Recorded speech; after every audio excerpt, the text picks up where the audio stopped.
Morning student, आज हम लोग some basic concept of chemistry के कुछ एनसीईआरटी के प्रॉब्लम को डिस्कस करेंगे।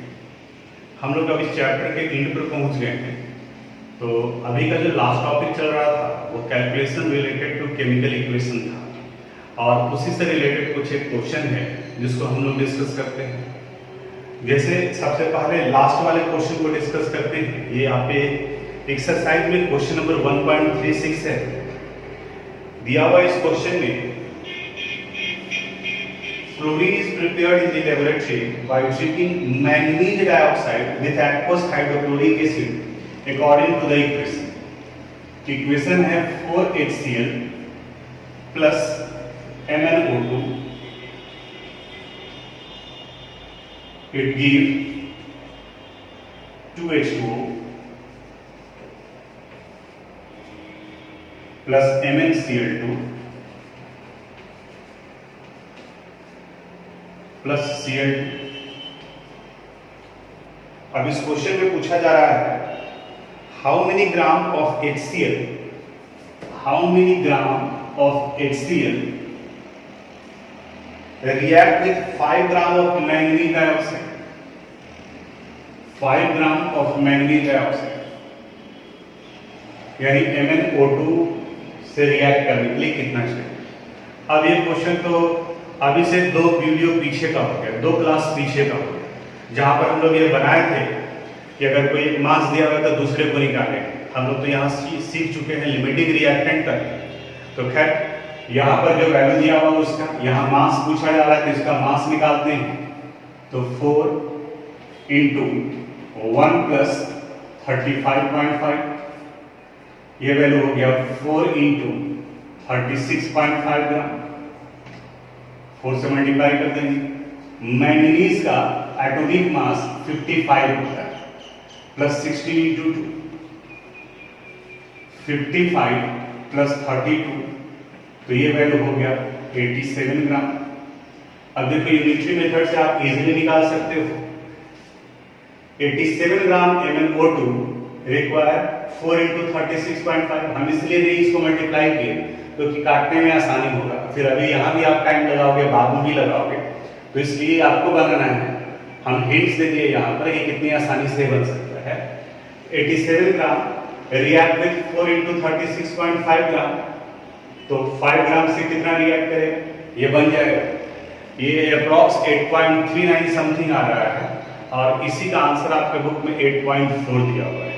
तो इस वाले क्वेश्चन को आप बनाओगे, हम हिंट्स दे दिए बिल्कुल आसानी से। अब इसमें तो सिर्फ यूनिटरी मेथड यूज करना है। 87 ग्राम रिएक्ट विद 4 इंटू 36.5, तो 1 ग्राम कितने से रिएक्ट करेगा, तो 5 ग्राम के लिए कितना चाहिए, आप इसे सोल्व कर लीजिए। अब हम लोग एनसीईआरटी के नेक्स्ट क्वेश्चन पर शिफ्ट करते हैं। 1.36 अभी आपको हिंट्स दी कि किस तरीके से सोल्व करना, बिल्कुल आसान है, सिर्फ कैलकुलेशन छोड़े हैं। हम चाहते हैं कि आप इन्वॉल्व हो, इस वजह से। 1.35 इस क्वेश्चन में कह रहा है calcium carbonate react with aqueous HCl to give calcium chloride and carbon dioxide according to the reaction. Chemical equation दिया हुआ है, calcium carbonate CaCO3 plus 2HCl,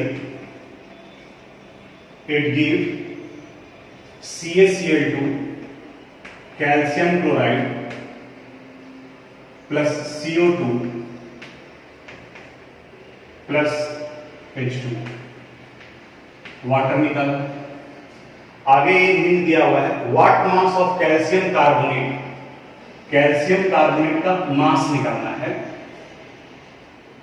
is required to react completely with 25 milliliter of 0.75 molar HCl.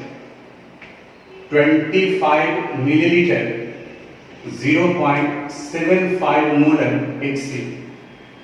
अब बाकी के question में और इस question में देखो डिफरेंस क्या है प्रीवियस वाले में। पहले या तो मोल या फिर मास दिया होता था, और यहाँ पर वॉल्यूम और मोलरिटी दिया हुआ है। कोई बात नहीं है, मोलरिटी के बारे में सोचो और उसके बाद में फिर इस क्वेश्चन पर आते हैं। लोग मोलरिटी के लिए फार्मूला हम लोग पढ़े हैं। Molarity is equal to number of mole of solute by volume of solution. अगर ये मिलीलीटर में है तो मल्टीप्लाई कर देते हैं हम लोग 1000 से। देखो तो इस क्वेश्चन में 0.75 मोलर यानी कि मोलरिटी दिया हुआ है, 25 मिलीलीटर यानी कि वॉल्यूम दिया हुआ है, तो बताओ मोल निकल जाएगा। इनके वैल्यू को पुट करेंगे, यानी मोलरिटी की जगह पर 0.75 it would be equal to mole divided by volume 25 into 1000. Therefore, number of mole it would be equal to 0.75 into 25 divided by 1000. और सोल्व करने पर ये वैल्यू आता है 0.01875 मोल। आप राउंडिंग ऑफ करके 19 तक भी लिख सकते हो। ये नंबर ऑफ मोल निकल गए, यानी अब इतने की जगह पर आप इसे 0.01875 मोल कंसीडर कर सकते हैं। अब क्वेश्चन आपके लिए आसान हो गया। इनका नंबर ऑफ मोल दिया हुआ, इनका मास पूछा जा रहा है, इनका मास लेकर के चलते हो तो ये 100 ग्राम होगा। 40 + 12 + 16 × 3 100 ग्राम। यहाँ इसका मोल निकाले हैं आप, तो कितना मोल दिया हुआ है? 2 मोल। तब इनका मास निकल जाएगा। ये क्वेश्चन भी फाइनली आपको सोल्व करना है। यानी यहां तक पहुंचने के बाद में अब यूनिटरी मेथड से क्या लिखोगे? Since 2 mole HCl react with 100 gram of calcium carbonate, therefore 0.01875 मोल कितने ग्राम का फॉर्मेशन करेगा? निकल जाएगा। बिल्कुल एक स्टेप छोड़े इसे। और अगर वो स्टेप भी आप नहीं बनाओगे तो इसका मतलब ये होगा कि केमिस्ट्री का कोई क्वेश्चन नहीं बनने वाला, क्योंकि मोलरिटी का हम लोग तो लिमिटिंग रिएक्टेंट तक पहुंचे और ये लिमिटिंग रिएक्टेंट से बिल्कुल आसान सा पार्ट है। तो इसको भी आप सोल्व कीजिएगा। कंसेप्ट सिर्फ ये था, तो इसको हम ब्रेक करके यहाँ नंबर ऑफ मोल तक निकाल लिए। आप चाहें तो मास भी निकाल सकते हैं। जब ये मोलरिटी ये दिया हुआ है तो मास मोल इज इक्वल टू होता है mass by molar mass, calculation बढ़ जाएगा। तो हमें ये भी सीखना है कि कैलकुलेशन कैसे आसान पड़े, ताकि ज्यादा से ज्यादा हम लोग नहीं पूछे। तो ये 2 क्वेश्चन लास्ट से नीचे की तरफ से चल रहे हैं, तो ये सोल्व। अभी तक हम लोग 2 क्वेश्चन डिस्कस किए हैं। अब आगे बढ़ते हैं एक और क्वेश्चन की तरफ में। Exercise question number 1.34। Exercise question number 1.34 ये क्वेश्चन भी बड़ा है और इसमें मोर देन 1 स्टेप यूज होंगे। 2-3 स्टेप में जाकर के ये क्वेश्चन बनेगा। इस वाले में आपको इंपीरिकल फार्मूला और मॉलिक्यूलर फार्मूला वो कंसेप्ट भी ध्यान में रखना पड़ेगा। इंपीरिकल फार्मूला और मॉलिक्यूलर फार्मूला निकालने के लिए आपको 2 कंसेप्ट बताए थे। परसेंटेज अगर दिया हुआ हो तो फिर हम लोग मॉलिक्यूलर फार्मूला और इंपीरिकल फार्मूला निकाल सकते हैं। एक टेबुलर फॉर्म से निकाल सकते हैं, दूसरा परसेंटेज ऑफ एन एलिमेंट का फार्मूला यूज करके निकाल सकते हैं। Number of atoms into atomic mass divided by molecular mass into 100, दोनों मेथड से आपको बताए थे, उसका भी जरूरत पड़ेगा। और अभी जो calculation related to chemical equation पढ़े हैं उस कंसेप्ट का भी जरूरत पड़ेगा। तो बिल्कुल आप ध्यान से देखोगे इसको, और हम आपको सजेस्ट करेंगे कि एक बार देखने के बाद में इस वीडियो को फिर से आप रिपीट करोगे और स्टेप को पकड़ोगे कि फर्स्ट स्टेप में क्या किया गया, सेकंड स्टेप में क्या किया गया, थर्ड स्टेप में क्या किया गया, और फिर से इस क्वेश्चन को खुद से बनाने की कोशिश करोगे। क्योंकि 11th में जनरली ये क्वेश्चन स्कूल एग्जामिनेशन वगैरह में दे देता है। पता है कि ये क्वेश्चन मोर देन 1 स्टेप में बन रहा है, 2-3 स्टेप्स का यूज हो रहा है, और स्टूडेंट इसको स्किप करेगा। और जब स्टूडेंट स्किप करेगा तो एग्जामिनेशन में उसका वो मार्क्स भी छूट जाएगा। फिल्टर हो जाएगा कि कौन सा स्टूडेंट मेहनत कर रहा है और कौन सा स्टूडेंट मेहनत नहीं कर रहा है। हम बिल्कुल सिंपल तरीके से एक-एक स्टेप को समझाएंगे, आप ध्यान से देखिएगा। क्वेश्चन करा है, a welding fuel gas contain carbon and hydrogen only. यानी कि जो फ्यूल गैस है उसमें सिर्फ कार्बन और हाइड्रोजन ही, इसके अलावा और कोई गैस, कोई एलिमेंट नहीं है। इसका मतलब वो हाइड्रोकार्बन है। Burning A small sample of each in oxygen, तो सिर्फ कार्बन एंड हाइड्रोजन है। हमें नहीं पता है कि उसका फार्मूला क्या है, तो उसके फार्मूला को हम लोग CxHy लिख देते हैं। It bonds in the presence of oxygen, oxygen के प्रेजेंस में बॉन्ड करता है। Bonding a small sample of it in oxygen give 3.38 gram carbon dioxide and 0.690 gram of water। वैसे भी हाइड्रोकार्बन के कम्बसन से सिर्फ कार्बन डाइऑक्साइड और वाटर का फॉर्मेशन होता है। अब इस जगह पर कह रहा है कार्बन डाइऑक्साइड का अमाउंट कितना बना है 3.38 ग्राम, 3.38 gram carbon dioxide and 0.690 gram H2, 0.690 gram of H2 and no other products। A volume of 10 liter measured at STP of this welding fuel gas, यानी इनका जब वॉल्यूम मेजर किया गया इज फाउंड टू 11.6 ग्राम, तो इनके 10 लीटर का volume 11.6 ग्राम होता है, यानी जिनके कंबसन से इसका फॉर्मेशन हुआ है।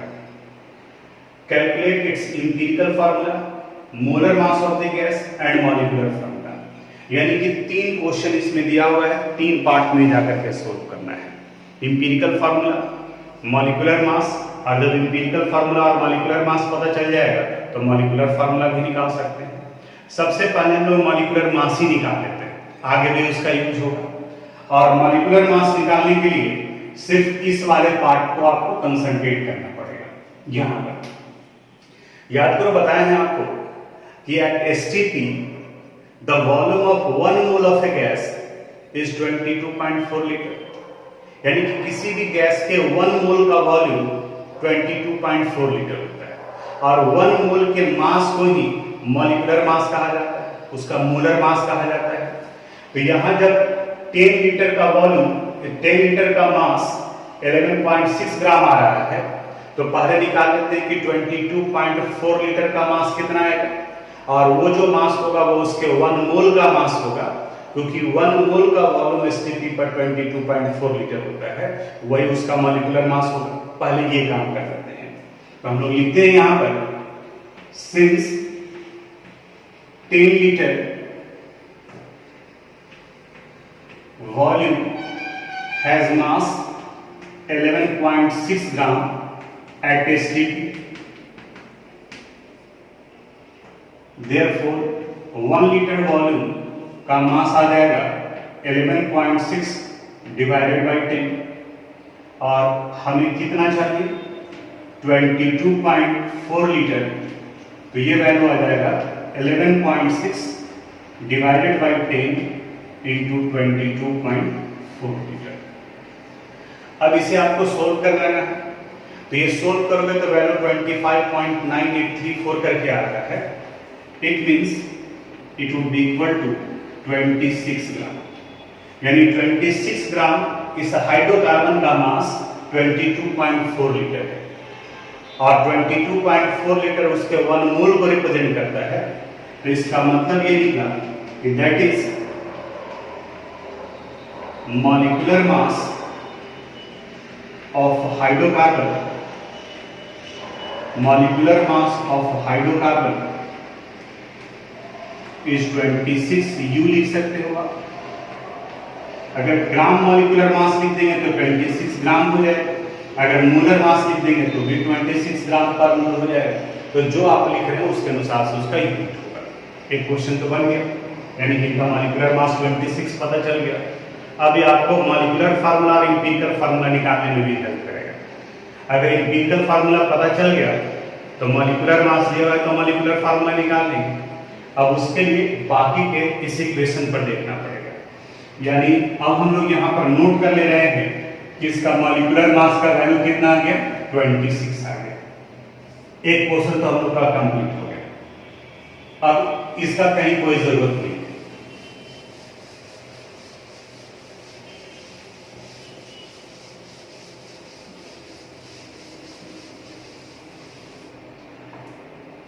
अब इनके इस मास पर कंसंट्रेट करें। यहाँ 3.38 ग्राम दिया हुआ है कार्बन डाइऑक्साइड, और यहाँ 0.690 ग्राम दिया हुआ है वाटर का मास, यानी सिर्फ यही बन रहे हैं। तो हाइड्रोकार्बन में सिर्फ दो एलिमेंट है, एक कार्बन और दूसरा हाइड्रोजन। तो हाइड्रोकार्बन के जितने सारे कार्बन होंगे वो सब के सब कार्बन डाइऑक्साइड में कन्वर्ट करें। हाइड्रोकार्बन में जितने हाइड्रोजन होंगे वो सब के सब वाटर में कन्वर्ट कर गए। तो इस 3.38 ग्राम में कितना कार्बन का अमाउंट है, अगर वो हम लोग निकाल लें तो इस हाइड्रोकार्बन में कार्बन का मास पता चल जाएगा और उसी तरह से फिर हाइड्रोजन का मास पता करेंगे। देखते हैं, पहले CO2 को यूज करते हैं। 4CO2 carbon dioxide. Carbon dioxide का अगर मॉलिक्यूलर मास निकालते हैं हम लोग तो ये आता है value 12 plus 16 into 2, it means 44 ग्राम। अब जरा ध्यान से देखो, इस 44 ग्राम कार्बन डाइऑक्साइड में कार्बन का अमाउंट कितना है? 12। It means 44 gram carbon dioxide has 12 gram carbon.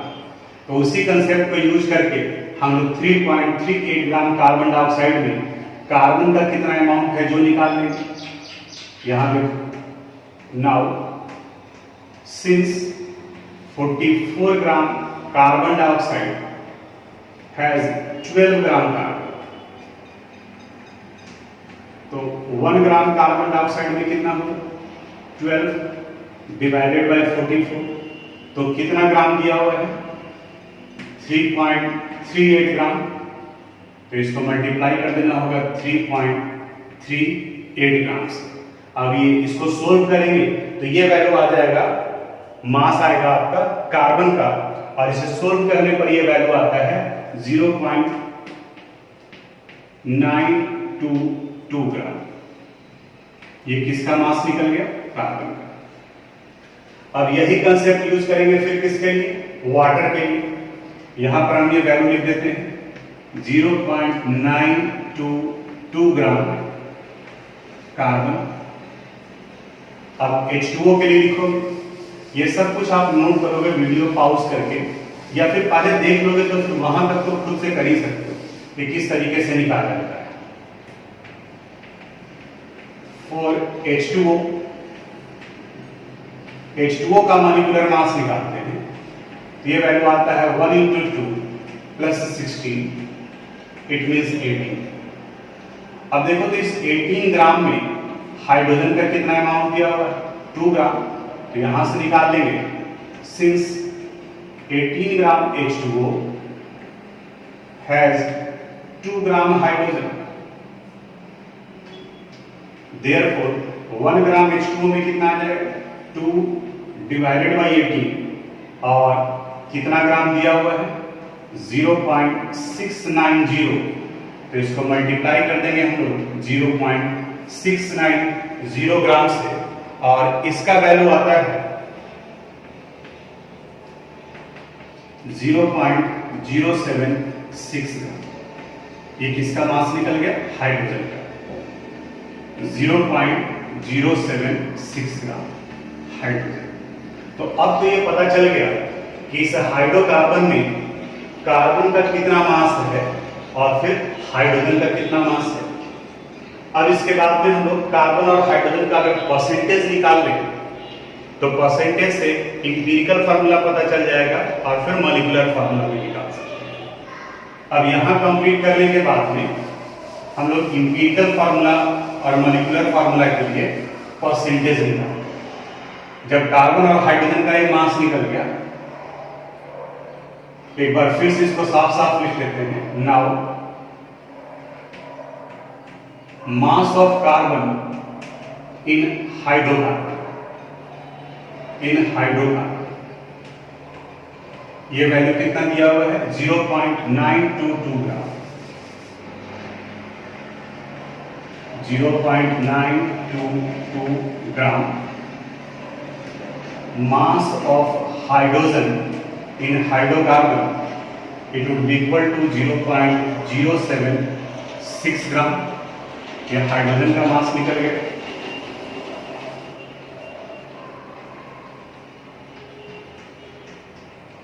Total mass of hydrocarbon, hydrocarbon का टोटल मास अगर निकालें तो कार्बन और हाइड्रोजन के मास के सम के बराबर होगा।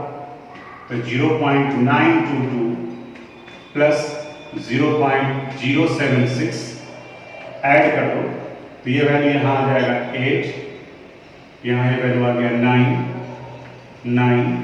यानी 0.998 ग्राम। अब इस 0.998 ग्राम में परसेंटेज ऑफ कार्बन निकाल लेते हैं। किसी भी सब्सटेंस का परसेंटेज, तो इनका मास खुद का कितना है 0.922, टोटल मास कितना है 0.998 इंटू 100। इसको सोल्व करोगे परसेंटेज ऑफ हाइड्रोजन निकालेंगे तो हाइड्रोजन का मास है 0.076 divided by 0.998 into 100।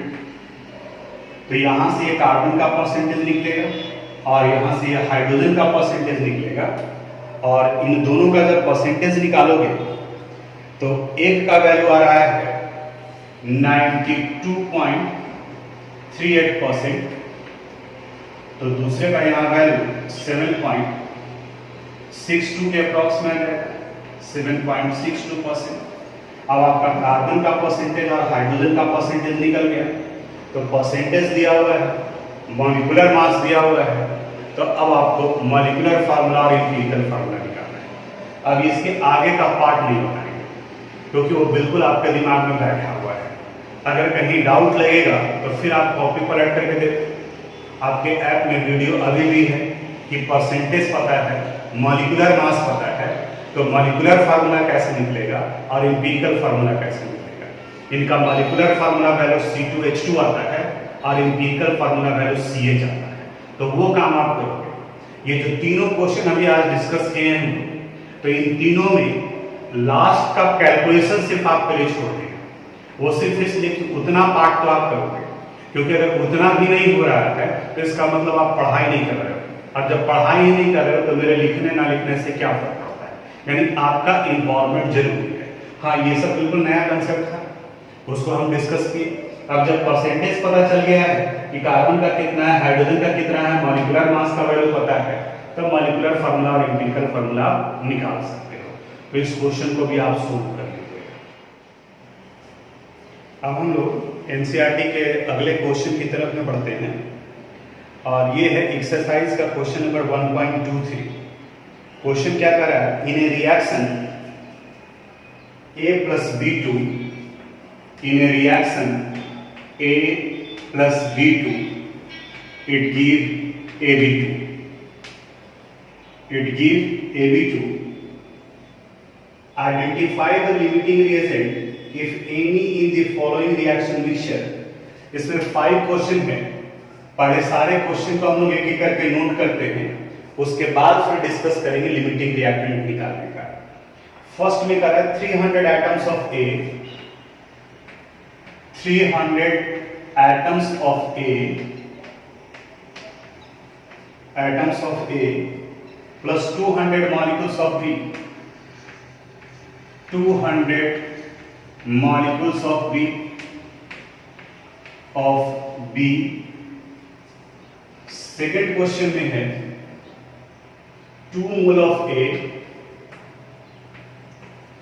2 mole of A and 3 mole of B, 3 mole of B। Third question में है 100 atoms of A, 100 atoms of A and 100 molecules of B, 100 molecules of B। और fourth है 5 mole of A, 5 mole of A and 2.5 mole of B, 2.5 mole of B। और fifth है 2.5 mole of A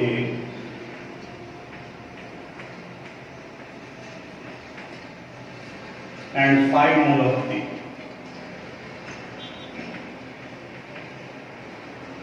5 mole of B. अब इन सब में हम लोग को लिमिटिंग रिएक्टेंट निकालना है।